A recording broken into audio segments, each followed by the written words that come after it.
પાટણ શહેરની જિલ્લા શિક્ષણ સમિતિ પાટણ સંચાલિત ગાંધી સુંદરલાલ પ્રાથમિક કન્યા શાળા તેમજ તારાબેન મહેતા અનુપમ પ્રાથમિક કન્યા શાળા અને બગવાડા પ્રાથમિક શાળાની આશરે 450થી વધુ વિદ્યાર્થી અને વિદ્યાર્થીનીઓએ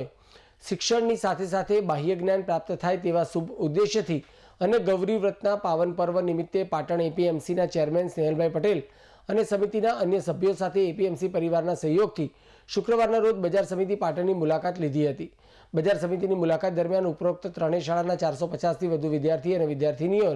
ચેરમેન સ્નેહલભાઈ પટેલ દ્વારા બજાર સમિતિની ખેડૂતોએ કઈ રીતે ઉપયોગી થાય છે તે વિશે વિસ્તૃત માહિતી આપેલ છે અને વિદ્યાર્થીઓના મનોરંજન માટે બજાર સમિતિ પાટણના ઓડિટોરિયમ હોલમાં બાળકોને મનોરંજન પૂરું પાડતા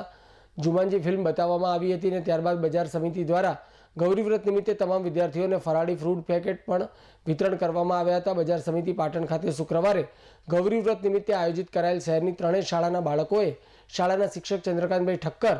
નીતિનભાઈ પટેલ અને રૂપાબેન પટેલ સહિતના શાળાના સ્ટાફ સાથે મનોરંજન મેળવી એપીએમસીની કાર્યપદ્ધતિની જાણકારી સાથે આનંદિત બની એપીએમસીના ચેરમેન સહિતના સમગ્ર બજાર સમિતિનો આભાર વ્યક્ત કર્યો હતો।